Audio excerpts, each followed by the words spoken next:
Hey guys, welcome or welcome back. Tisha here, looking all disheveled and a hot behind mess.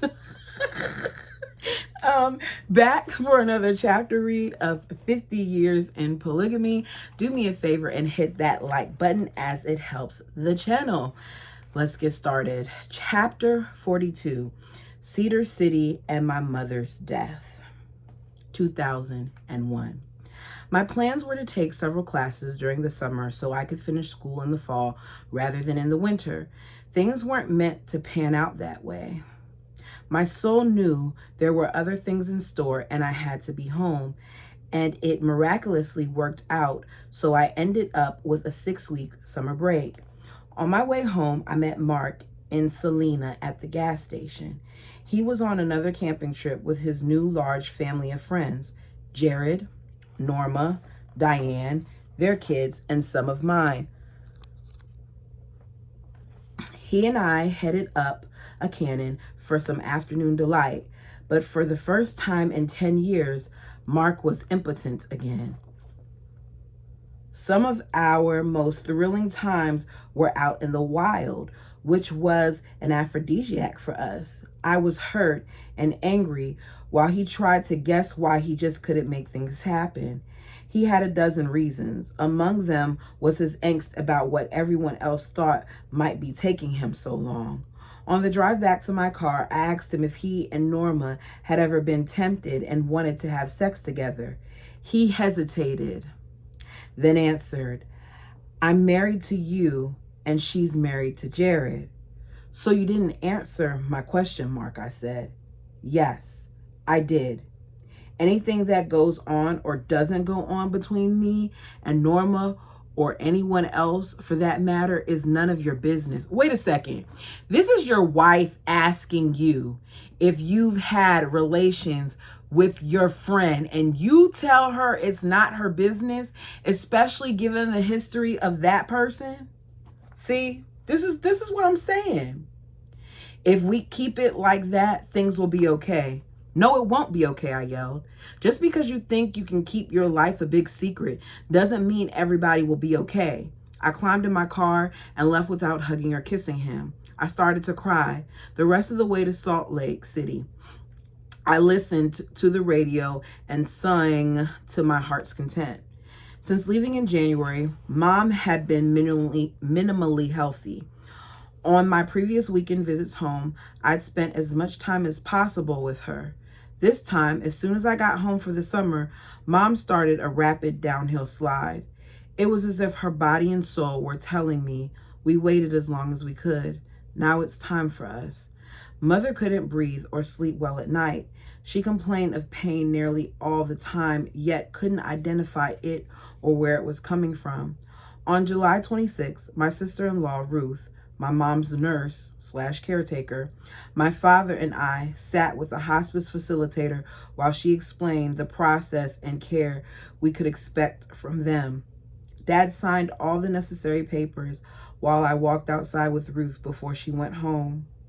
Then Mom and I waited together while a hospital bed was delivered. Aunt Eleanor dictated where she thought it should be set up, and then we made up the bed and tucked her in. Other than Mom's episodes of not feeling well, she was her usual happy, precious, tired, thankful, restless, forgetful, beautiful self. I don't know why this keeps lowering, you guys. Later in the day, a nurse came to discuss the medications Mom would be given to help her relax and to be pain-free and comfortable. I held my mother's hand while I sat next to her on the edge of her hospital bed. The nurse asked her if she was allergic to morphine. She said no. It is one of the hardest things to get to the point where you have to put your family member in hospice. And as I'm sitting here reading this, I can't help but feel the emotions that come with that, the heaviness, the sadness, because it's the realization that this might be, the last days for your family member. She asked me if my mom was allergic to morphine, and I said I didn't think so. But within minutes of the morphine injection, Mom's arms started jerking and flailing up and down. Her eyes started rolling in her head, and when I screamed at the nurse to do something, she didn't seem at all alarmed. She said Mother's reaction was common, that it had something to do with her muscles relaxing so much. She'll be okay. Her jitters will soon subside, and she'll be resting like a baby. Her words didn't help at all, and I panicked. Mom was fine 10 minutes earlier, and she was getting worse by the minute. Ruth returned within minutes and started yelling. Did the nurse give Mom morphine? Did she? Mom's allergic to morphine. So her mother said no, and then she was asked again, and her daughter said no, but she's allergic. Then Ruth asked the nurse, how much morphine did you give her? 20 mgs, the nurse replied. That's way too much morphine to give anyone, Ruth shrieked.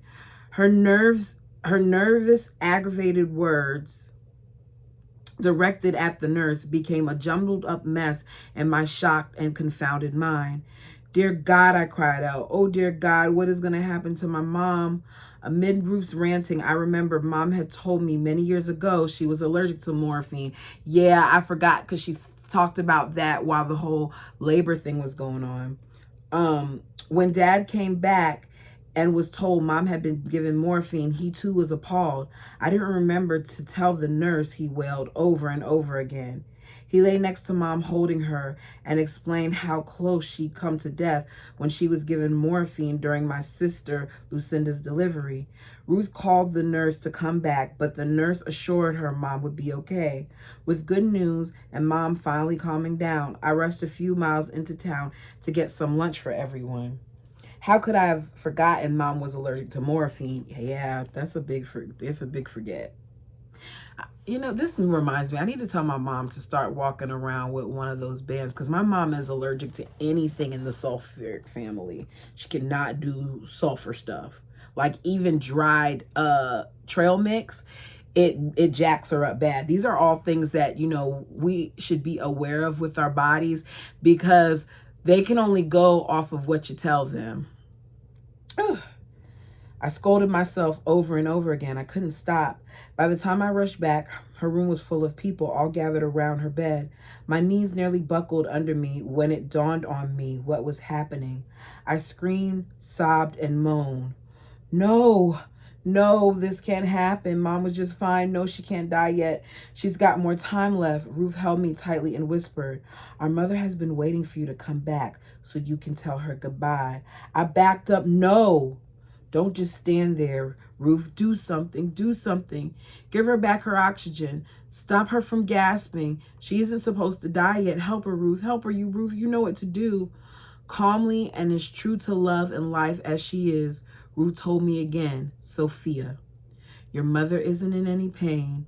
She's unconscious. I don't want my mom to die now. I ran to her and fell over her chest. I'm sorry we didn't remember your allergies, Mom. I'm sorry I left you. The nurse told us you'd be okay. Dad thought you would be okay. I want you to stay alive. Please, Sophia, I heard my brother Shane whisper as he placed his large hand on my back.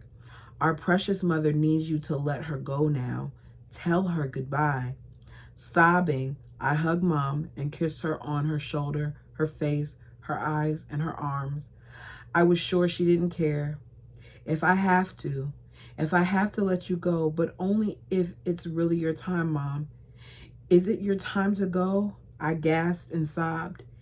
If you know it's really your time to go this time, then I have to tell you goodbye. I sat in my mother's sitting room on her favorite pink reclining chair while her body was getting cold and rigid on the hospital bed in her room. Every inhale and exhale sliced away at my lungs and throat. I felt so remorseful and crazy. I needed to slither out of my skin and disappear to become null and non-existent. My head throbbed and my eyes ached from crying so much. Everyone was sure things had happened just as it was meant to be because all three of us forgot about your mother's allergy to morphine. I believe it was nothing less than a gift from God.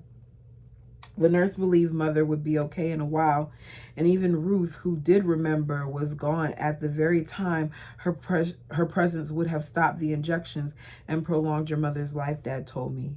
Just know this, Auntie Amelia said she no longer has to stay and suffer in bed and in this life any longer. Now your wonderful mother can be with her family and loved ones on the other side. Everything that happened today, the whole day of events, were part of God's divine plan. Everything went exactly the way He intended it to go. It's so hard sometimes. I didn't even realize this lowered again. I don't know what's going on with this daggone tripod. It's so hard sometimes to deal with loss, especially when people tell you things like, you know, this is what God intended or His will has been done and all those other things. And this is coming from me, who is a believer, but sometimes you just don't want to hear that, at least not in that moment. Like, you're just trying to you know, survive the fact that you've lost this person, and then you get hit with this is, you know, His plans. I wish sometimes people would be more careful about how they use that, but I get it. They were just trying to, you know, ease her mind. After many long weeks, months, and years, I finally accepted those explanations. Maybe it had something to do with her soul's decision more than God, the God she still revered. Either way, one day I saw Mom's eyes twinkle and heard her giggle. "Hey, Sophia, wasn't that great? My soul arranged a top quality escape artist for me. Can you believe that amazing feat to mess with your minds and make all of us forget about my allergy to morphine? One minute I was there and the next minute I was gone. Wow, all in the blink of an eye. I hope it goes fast for you when you're ready to exit this life." I giggled out loud, knowing she could hear and see me smiling too. She done her time. My mother definitely deserved a death that was as quick and painless as possible. So it took her some years, but she got to the place that, you know, people were telling her to be when she first passed. In the middle of August, during my return to Cedar City, the powers that be adorned me with an incredible gift. I received a call that rocked my world. Oh yeah, I finally had one of those traveling telephones I always dreamed of. If I could move in right away, I could live in an apartment, since no one above me on the waiting list could relocate for over a month. Sometime back in May, Jolie had moved back into her home with her kids, and I needed to find another place to stay. For 4 or 5 weeks before I went home for the summer, I got to stay with my precious sister-in-law and her husband in St. George. The long drive and gas was a hardship, so I did some more legwork. I applied for a student housing apartment as an unemployed, self-reliant mother and student. When I was at the bottom of the list of 25 or so, I visited the homeless shelter and made arrangements to stay there in my car. She was so determined to finish her education that she was willing to be in a shelter in order to get that done. Nothing but my children would stop me. I come this far and I was determined to get my bachelor's degree. The apartment offer was a grand gift from the universe. I was so grateful. I cried happy tears for weeks as I moved in and set up my own quiet study space. Up to that point in the year, my suspicions were confirmed. It had been and was obvious to nearly everyone in our lives how inseparable Jared, Mark, and Norma had become. With information from the three of them and other family members and friends, I knew the majority of Mark's off-work time, his days, nights, and weekends, had been and were still being spent with his bosom buddies and confidants. Throughout my spring, summer, and fall visits home and the phone conversations with Norma, she told me about the feelings and the behaviors of just about everyone she knew. She assured me her knowledge was because she knew these people better than they knew themselves. It didn't take me long to find out, of course. This included me, my kids, my friends, and their spouses. Diane's whole family, Jared's first wife, who left him and remarried quite some time ago, her children, their friends, everyone. Norma said she knew everything there was to know about all of us. Before long, Mark also began to claim the same expertise about people, and of course, he included me also. To Mark and me, Norma proclaimed her love, devotion, and dedication. She supports us and wants to help keep us together, Mark repeated. She knows we are twin rays, soulmates. She says we have been forever and always will be. With his strong, persuasive assurances, I swept my apprehensions and perceptions under the carpet and trumped all over them. Don't y'all know that some of the people, especially women, who come in and try to act like they're all for your situation and for your marriage are just looking for a way in? It's kind of what her best friend Michelle did. And now here comes Norma, who already wanted her husband at a different period in time. See, just near the end of September or first part of October, the threesome came down to my apartment. I hadn't seen Mark for 22 days. So she hasn't seen her husband for almost a month. And when he does come to visit her, he doesn't do it by himself. He does it with these other two people in tow. He said he came down to spend some quality time with me. No matter where we went or what we were doing, Norma was always pissed at Jared. She was angry with him for everything he did or didn't do. That time, it wasn't just because of the turned on sounds Jared made when he showered or enjoyed his food, or because he talked way too much. I felt sorry and embarrassed for him. Norma's fits of anger towards Jared were carried out right in front of my visiting friends and me. A friend of mine who hadn't known Norma for more than an hour whispered, "Gee, Kristen, it looks like she hates the guy. Bet a divorce is in her plans." On Saturday, the four of us decided to drive the loop through Cedar Breaks and travel through Zion National Park on our return. On our way through Cedar Breaks, I wanted to show off the beautiful bristlecone pine trees I've been telling Mark about ever since my friend Graham had introduced them to me earlier in the summer. Mark and Norma acted like an engaged young couple who couldn't keep their eyes or bodies away from each other. What? Y'all, if I'm in the car with my husband and his friend and they can't stay off of each other, I'm telling y'all, call the people. Call the people on me, because we're fighting. Something is going down. Somebody's getting arrested, because there's no way that you be that blatantly disrespectful in front of me. Oh, goodness. It was obvious neither Jared nor I existed, other than as an intrusive passenger. Mark snapped several pictures of Norma in a variety of poses under the bristlecone pines before they frolicked off on another trail, leaving Jared and me behind. So he's not even trying to hide it at this point. At our last pull-off, just before dusk, Jared and I stood by his truck in a quandary, watching Mark chase Norma as she jogged around a red rock hillside.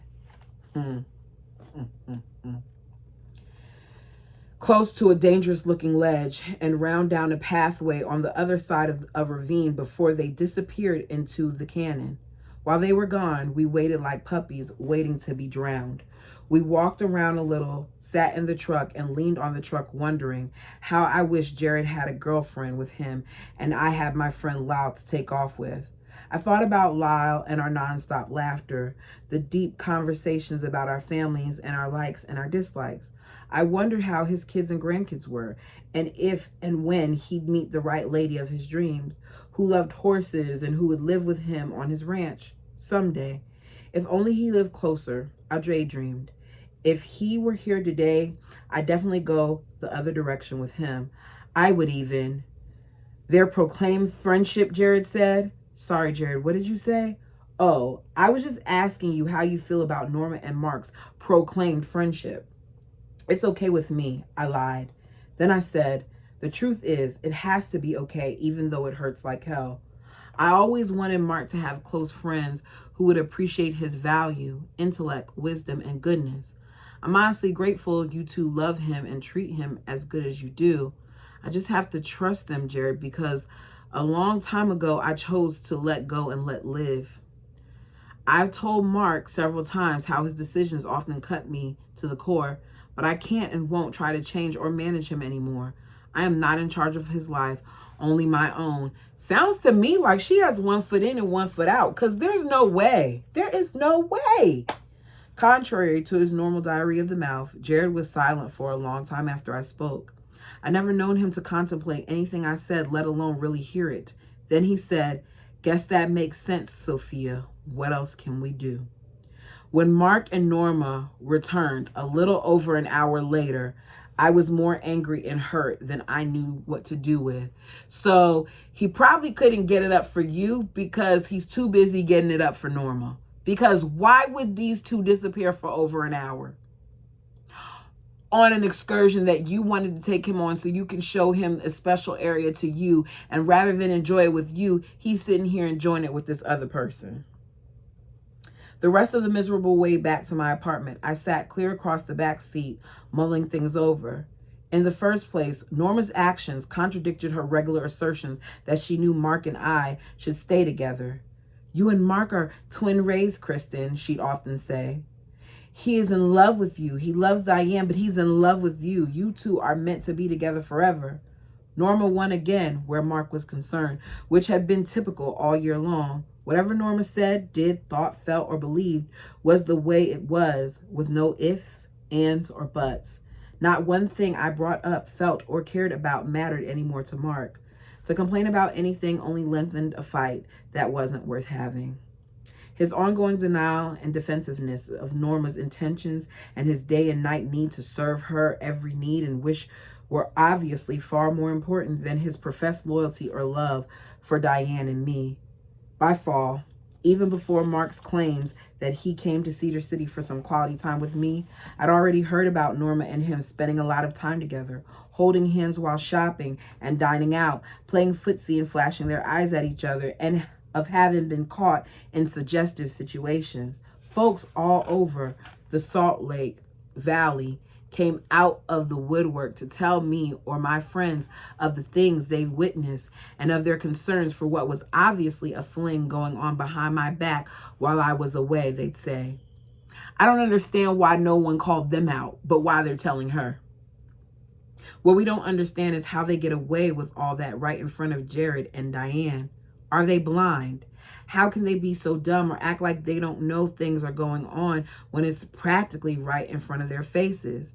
Guess it's their choice if they want to believe Norma's and Mark's stories and live in denial. What about you? What are you going to do about it, Sophia? In my heart, I knew things between Mark and Norma were not always on the up and up, but I wanted to believe in their integrity. I also wanted to believe they hadn't done it. Still, it was blatantly clear Norma's friendship from God was rapidly moving beyond the point of friendship. Not one thing I would say would make one bit of difference to either of them.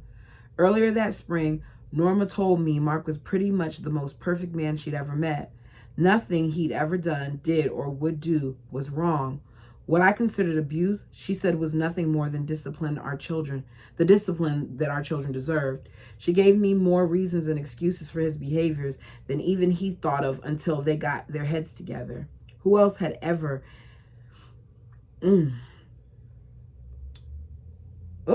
Who else had ever massaged Mark's male ego like that? No one else connected so intensely to Mark or esteemed every word that dribbled from his intellectual brain by way of his mouth. Mark said Norma also had the capacity to help him recognize and honor the wonderful man he really was. Okay, so because she massages his ego, goodness gracious, Norma sounds like Robin.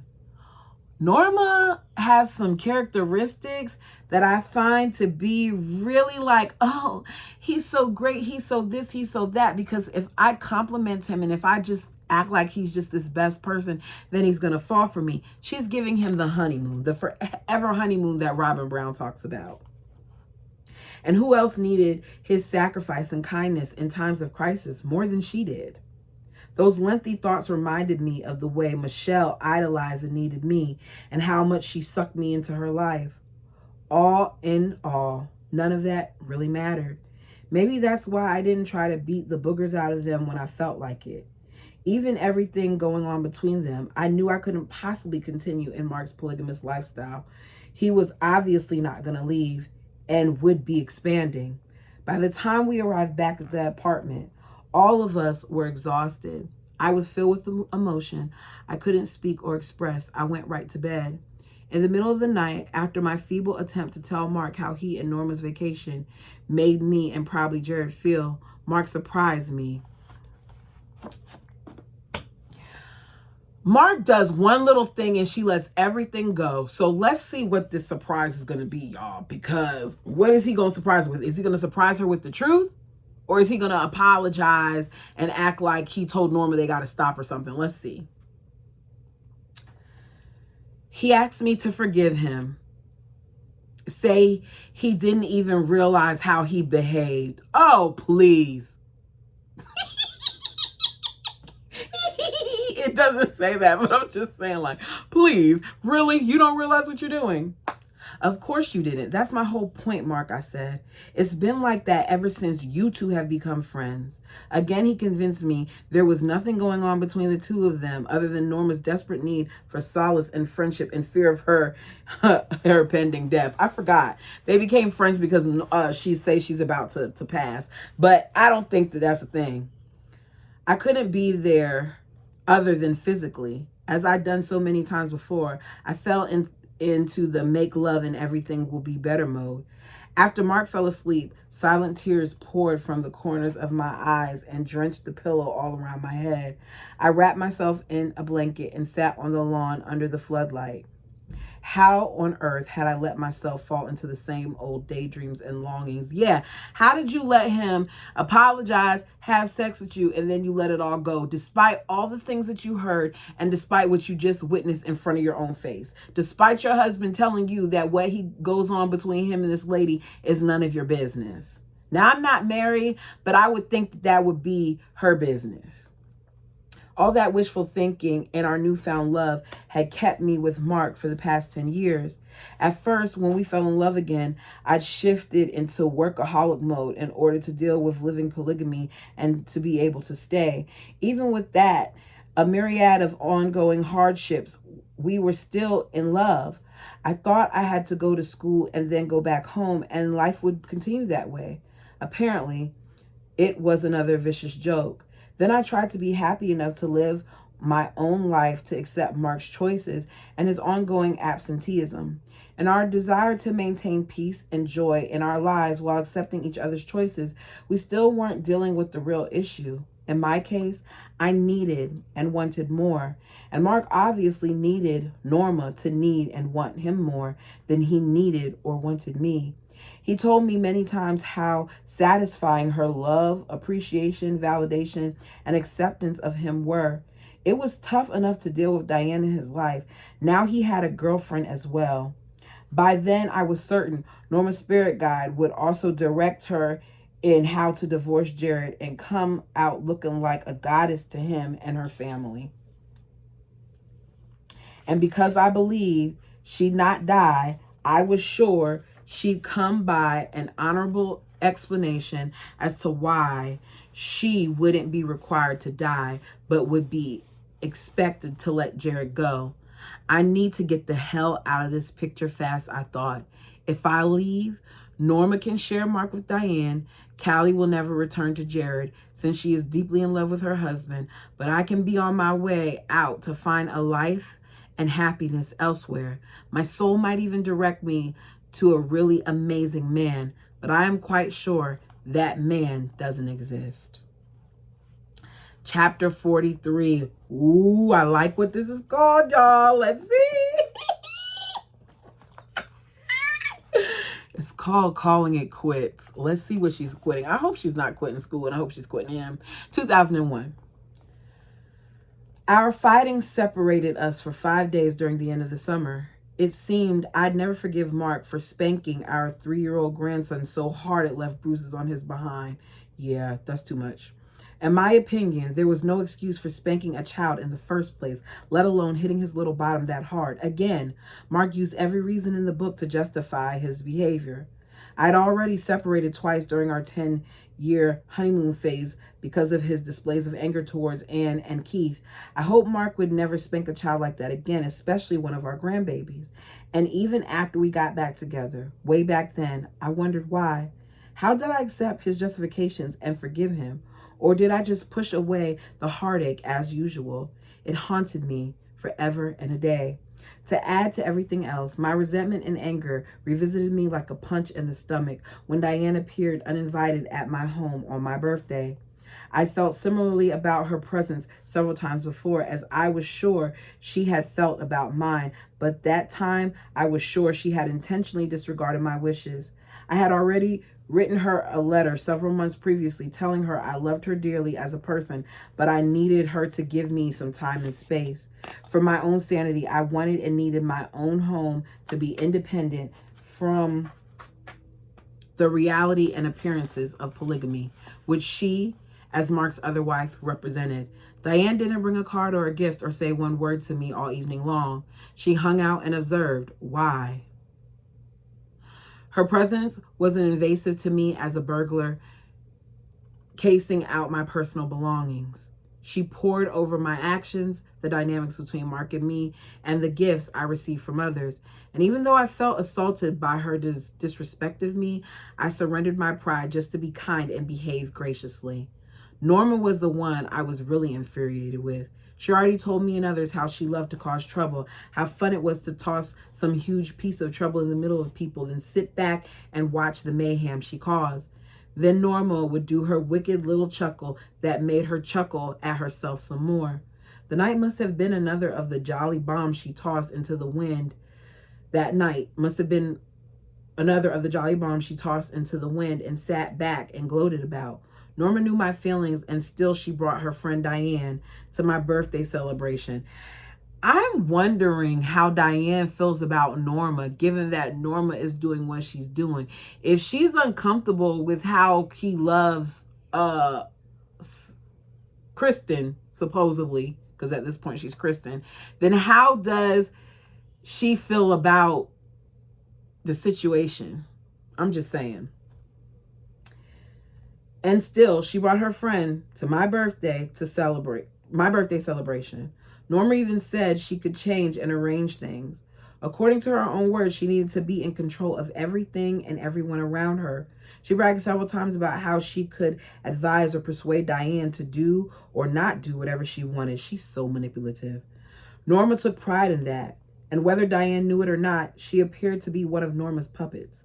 Along with her very questionable relationship with Mark, it was also times like those that led me to completely distrust Norma's public declaration that she loved me.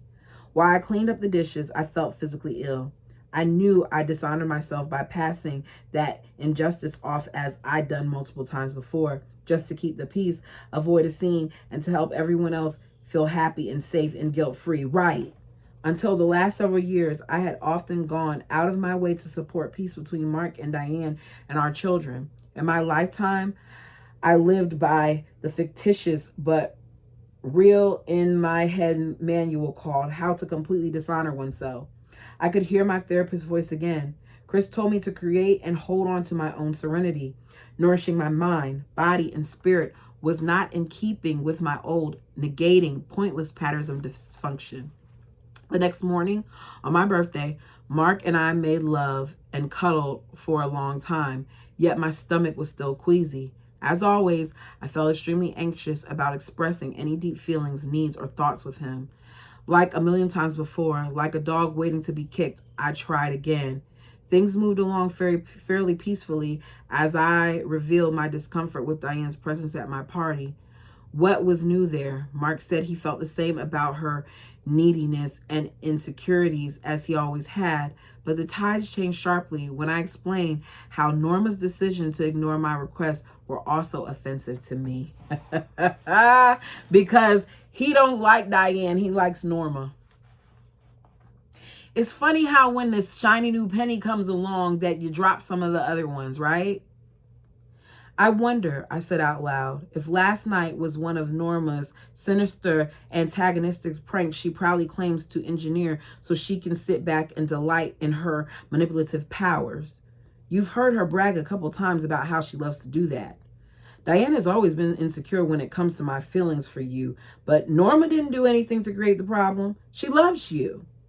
Then why did she bring Diane, I asked. What other purpose would she have when she knows exactly how I feel about Diane coming to our house? If Norma were my friend as she claims she is, she wouldn't have brought Diane. If she were really my friend, why does she behave otherwise and continue to sabotage us so often? In Norma's defense mode, Mark yelled about how perfect she was before he began listening to my horrible offenses of the last 30, before he began listing my horrible offenses of the last 30 years. Some of his perceptions and feeling ran true, a lot in the past, not much in the present. With every effort I made to defend or explain his explosive accusations, they got more intense and vile. Don't you get it? I finally cried. Norma wants you. It shows in everything she says behind your back to me or behind my back to you. She needs you all of the time. Her God has made you her hero friend, the one who is obligated to walk the path of death with her. There are always a million reasons she needs you. Can't you see what a genius she is at manipulating you? She knows exactly what to say and how to say it to get you to trust her. She compliments me and criticizes herself. She tells you, me and others, she loves me to make you think she has our best interest in her heart. You believe that so much that when she wants you to twist and turn those compliments around to make her criticism of me sound and feel valid, she always wins. Norma decides if what I'm doing, you're doing, or Diane is doing is good or bad. Then she lets us all know her decisions and you support her. I'm not stupid, Mark retorted. Hell, Sophia, you are the controlling, selfish bitch here. Nothing I ever do is good enough for you. You're always mad at me. You never appreciate me. You don't want me to have any friends or happiness unless it benefits you. You're always jealous of the time I spend with Jared and Norma, and all you care about is you and what makes you happy. By then, I was sobbing. I already knew it was a hopeless cause. The more I asked Mark for the details I knew he didn't really have, so I could understand his accusations. The worse it got until he was gone. After he left, I threw my shoes on, slammed the front door, dashed across the street, and jogged up the road until I reached the narrow trail of the muddy foothills. I pushed the play button in my head, then rewound and played those shocking words again in the deep contemplation. Where did those shocking, repulsive words spewing out of Mark's mouth come from? Well, he said it before about Diane, so now he's just saying it about you. Norma, or straight from hell. Mark had never before attacked me like that, even his most torrential rages. No, that's not what that word is. It is, torrential rages. In the afternoon before I had to leave back to Cedar City to school, Mark returned to apologize. In this long overdue conversation, we were able to discuss some of our differences in a fairly calm manner. He tried to explain away his wrath toward and complaints about me, blaming them on stress. Then he listened to some of my explanations. I told him that aside from him allowing his new friends to consume his whole life, his decision to back out of his family's life the past year had unraveled my trust in him. You not only vanished from me when you encouraged me to go clear down to southern Utah, you promised me you make sure Ann and Keith had their needs met. You said you'd take care of their health insurance, our yard, the bills, the house payments, and even send me $300 a month until I could return to help financially. You did it all for a few weeks, and then you just quit. It is a blessing others were able to stay at our house in your absence. At least Keith and Ann could count on them a little to help with the food and transportation. How could you let everything slide until shit was flying in all directions? What on earth did you do with all of your income, Mark? We're 3 house payments behind. It is in foreclosure again. I had to charge our house payments on the credit cards and get a student loan to get me by after you quit sending money, and I just couldn't function with you gone, he cut in. I didn't feel at home at our house. I didn't have the energy or desire to take care of anything without you here. It's so funny how this is his excuse, but you were doing it for a little bit, number one. Number two, you've already experienced a long period of time without her because you used to be gone for months at a time when you were in California. So you're telling me that you can't sit here and take care of a household and kids? You could do it. You just didn't want to. You've always been leaving me, Sophia. From the time we got married, you've been looking for greener grass on the other side of the fence. In many ways, he was right. Living polygamy was all that was religiously necessary to Mark. From everything I'd ever been taught to believe, his attitudes and actions didn't qualify him as my priesthood head. According to my dad's Mormon fundamentalist God rules, Mark would never be able to take me into the celestial kingdom where I could dwell with my parents, siblings, and our children for eternity. That was certainly my number one fear and reason for praying that God would either make him a righteous man or let me out so I could marry a man who could get us there. But I loved Mark.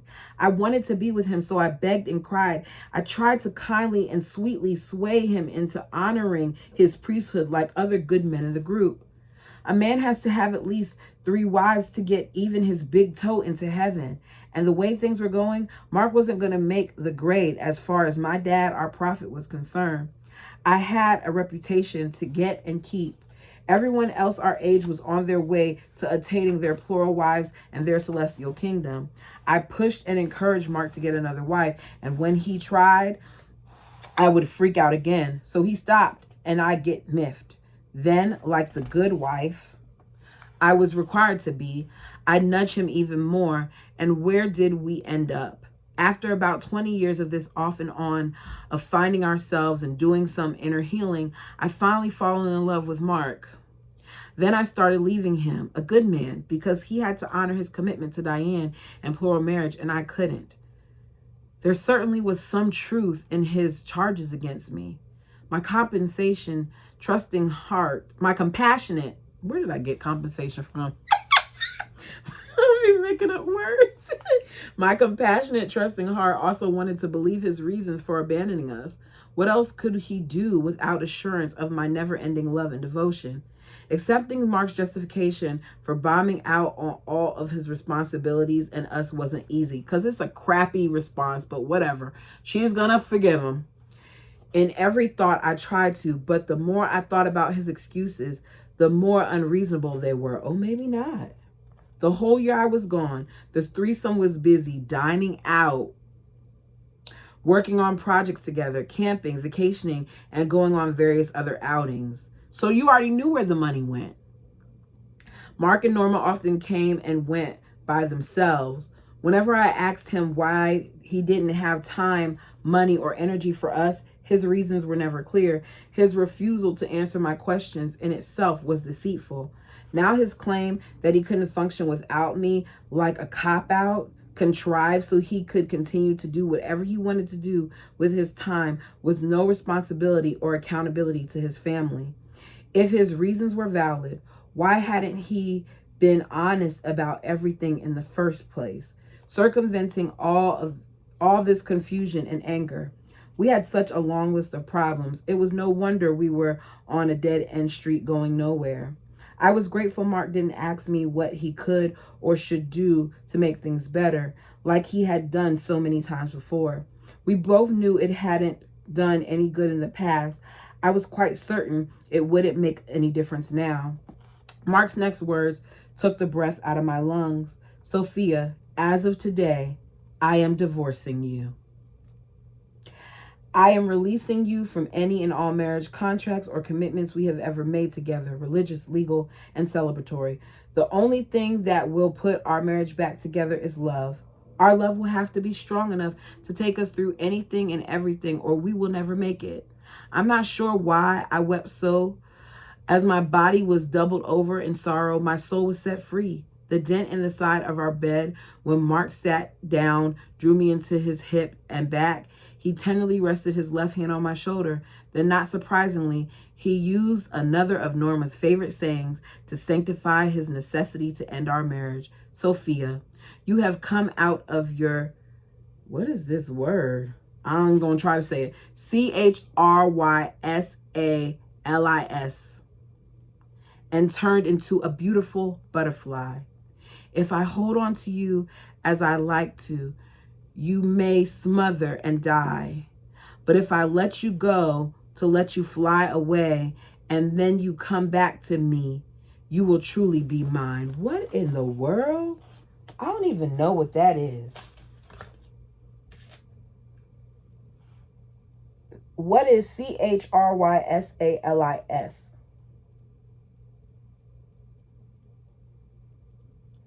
Oh, Siri, you ain't help me. You bring up something with a butterfly. Y'all probably know. Then to top it off, Mark told me he'd already divorced Diane.